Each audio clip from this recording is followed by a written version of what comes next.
Hallelujah hallelujah hallelujah. खुदावंद आपके साथ भी हो। हमारे खुदावंद यीशु मसीह की इंजील बामुताबिक मुकद्दस मत्ती खुदावंद तेरी तमजीद हो। मुकद्दस मत्ती के मुताबिक लिखी गई हमारे खुदावंद यीशु मसीह की इंजील उसका 5वां बाब उसकी 20वीं आयत से बयान।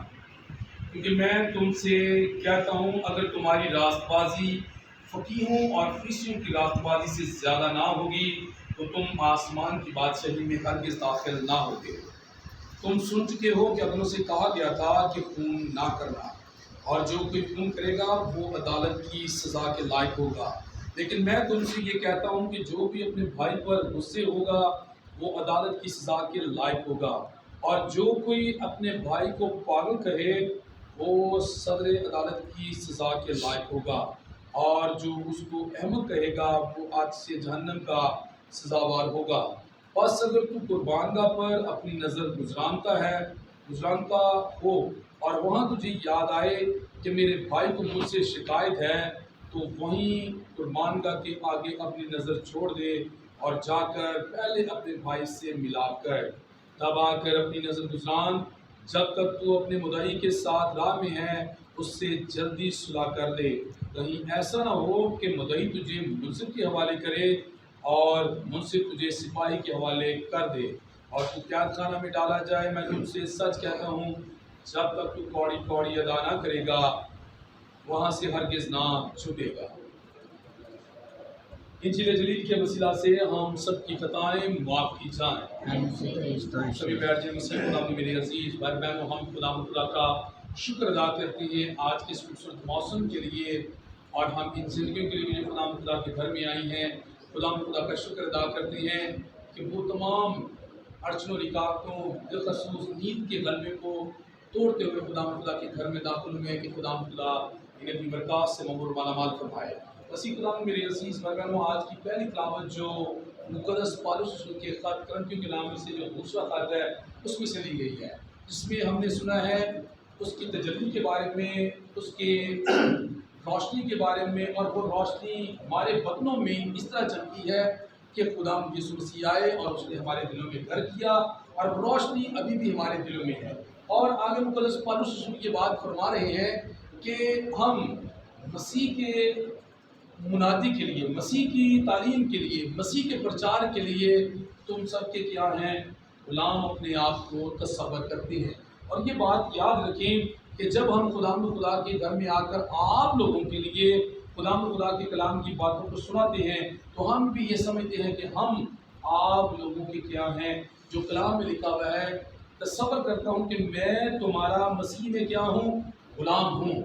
हम भी, गुलाम का मतलब होता है खादम, गुलाम का मतलब होता है नौकर, नौकर का मतलब होता है खादम। ये सारे इनके जो मीनिंग्स हैं वो एक जैसे ही हैं। इसलिए ये बात याद रखें कि ये बात हमारी बाइबल में ये बात लिखी हुई है कि मैं मसीह का प्रचार करता हूँ, मसीह की गवाही देता हूँ, उसकी मुनादी करता हूँ, और अपने आप को तसव्वुर में ये बात कहता हूँ, या अपने आप को मैं ये समझता हूँ कि मैं तुम्हारा क्या हूँ, मसीह में गुलाम हूँ। देखें, ये खुदा की खिदमत वाली बात है, गुलामी वाली बात है कि मेरी आज सुबह सवेरे मोटरसाइकिल पंचर थी, मैं पौलाबाद में चल के गया, वहाँ से मैं चल के यहाँ तक पहुँचे, इसलिए मैं थोड़ा सा ताख़ीर से पहुँचा हूँ।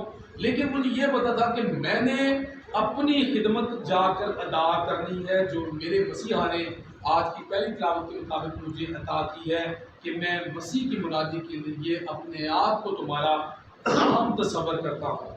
मसीह खुदा में मेरे अजीज़ बहनों, आज की इंजील पाक में खुदा यीशु मसीह ने बहुत सारी हिदायत की बातें बताई हैं, और ये रोज़े महशर के लिए बातें बताई गई हैं, जिसमें खुदा यीशु मसीह ने कहा, क्योंकि मैं तुमसे सच कहता हूँ, अगर तुम्हारी रास्ती फकीहों और फरीसियों की रास्तबाजी से ज़्यादा ना होगी तो तुम आसमान की बादशाही में दाखिल नहीं हो सकते। इससे मुराद ये है कि यीशु मसीह खुद इस बात को हमारे सामने रख रहे हैं, अपने शिगिर्दों के सामने रखा कि फ़की फरीसी जो है उनकी रास्ते की जो काम है, नेकी के जो काम है वो बड़े आला पाए गए हैं, और हमारी रास्ते अगर उनकी रास्ते से ज़्यादा ना होगी तो हम आसमान की बादशाही में नहीं पहुंच सकते। यानी कि हमें क्या करना है, فقی، فریسی اور ان کی راستی سے زیادہ نیکی کے کام کر رہے ہیں، کیونکہ وہ کیا کرتے تھے، وہ یہ بات یاد رکھیں کہ کلام کی ہر بات پر عمل کرنے کی کوشش کرتے تھے۔ اسی لیے یسوع مسیح نے یہ بات کہی ہے کہ بھائی جب تک تمہارے راستے کے کام فقیوں اور فریسیوں سے زیادہ راستے کے کام یعنی کہ کام زیادہ نہ ہوں گے، تم آسمان کی بادشاہی میں داخل نہیں ہو سکتے۔ دوسری بات بھی یسوع مسیح نے فرمایا، تم سن چکے ہو کہ اپنوں سے کہا گیا تھا خون مت کر، چوری مت کر، اور اگر کوئی خون کرے گا تو وہ عدالت کے اندر سزا کے لائق ہوگا۔ پھر یسوع مسیح نے اپنے کٹھن کلام کو سامنے پیش کیا۔ یسوع مسیح نے کہا کہ شریعت میں تو یہ بات لکھی ہوئی تھی، اگر کوئی خون کرے گا تو وہ عدالت میں سزا کے لائق ہوگا، لیکن میں تم سے کہتا ہوں اگر کوئی اپنے بھائی کو راکا کہے یعنی کہ پاگل کہے تو پھر وہ بھی کیا ہوگا، عدالت عالیہ میں سزا کے لائق ہوگا۔ ہم یہاں پر ایک دوسرے کو مذاق میں اور کئی بار سیریس سنجیدگی کے انداز میں بھی یہ کہہ دیتے ہیں کہ یہ بندہ تو ہے پاگل۔ اگر ہم ایسا کہتے ہیں تو پھر ہم آسمان کی بادشاہی میں نہیں داخل ہوں گے، بلکہ ہم اس عدالت عالیہ میں سزا کے لائق ٹھہریں گے جس کے بارے میں یسوع مسیح فرما رہے ہیں۔ پھر یسوع مسیح نے کیا کہا، میں تم سے سچ کہتا ہوں کہ تو اپنے بھائی کے ساتھ کیا کر، میل کر۔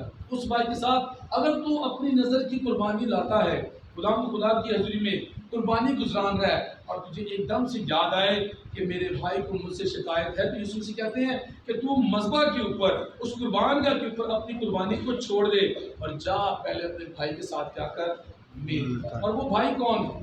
وہ بھائی ضروری نہیں ہے کہ آپ کا سگا بھائی ہو، وہ ہر شخص آپ کا بھائی ہے۔ آپ کی بات یاد رکھیں کہ آپ اکیلے ہیں، پوری دنیا آگے آپ کی کھڑی ہے، وہ آپ کے وہ لوگ ہیں جو مدعی ہو سکتے ہیں، جو آپ کو عدالت عالیہ میں خدا کے حضور میں آپ کے خلاف اٹھ کر گواہی دے سکتی ہے کہ اس نے میرے ساتھ یوں کیا، اس نے میرے ساتھ نیکی کا کام کیا، اس نے میرے ساتھ برائی کا کام کیا۔ اس لیے یسوع مسیح نے بات فرمائی ہے کہ تو راہ میں ہی اپنے بھائی کے ساتھ کیا کر، میل کر لے۔ ایسا نہ ہو کہ تیرا بھائی تیری شکایت کرے اور تجھے منصف کے حوالے کرے، اور منصف تجھے کس کے حوالے کرے، سپاہی کے حوالے کرے، اور سپاہی تجھے قید خانہ میں ڈالے، اور قید خانہ میں کیا ہوگا، رونا اور دانتوں کا بجنا اور پیسنا ہوگا۔ ایکچوئل یہ بات دنیا داری میں رہنے والوں کے لیے کی گئی ہے کہ دنیا داری میں رہتے ہوئے ہمیں ہر شخص کے ساتھ ایسے پیش آنا ہے کہ بھئی وہ میرا اپنا ہی بھائی ہے، میری اپنی ہی بہن ہے، اور میں اس کے ساتھ راہ میں ہی اگر میں ناراض ہوں تو میل کر لوں۔ میل کرنے سے مراد یہ ہے کہ بھئی اس کے ساتھ گفتگو کر لے، اس کے ساتھ بات چیت کر لے۔ ایسا نہ ہو کہ وہ اگلے جہان میں جا کر تیری کیا کرے، شکایت کرے، اور خدا تجھے وہاں ڈالے جہاں رونا اور دانتوں کا کیا ہے، بجنا اور پیسنا۔ آئیں، آج کا کلام ہمیں اس بات کی دعوت دیتا ہے کہ ہم اپنے آپ کو اس دنیا داری میں رکھتے ہوئے کیا کریں، ہر شخص کے ساتھ، ہر بہن بھائی کے ساتھ، بیٹے بیٹی کے ساتھ خوش روبی، پیار محبت کے ساتھ پیش آتے ہوئے ہم اس عدالت کے لائق ٹھہریں جس کے بارے میں خدا سے فرمائیں گے کہ میں بھیڑوں کو بکریوں سے جدا کروں گا اور بھیڑیں میری دائیں طرف ہوں گی۔ آئیں ہم ایسے لوگ بن جائیں، ایسے بہن بھائی بن جائیں کہ ہم دائیں طرف کے لوگ بن کر خدا کی اس میراث کے لائق ٹھہریں جو بنائے آدم سے ہمارے لیے تیار کی گئی ہے۔ خدا مجھے اور آپ کو اس لائق ٹھہرا دے، مسیح ہمارے خدا کے وسیلہ سے، آمین۔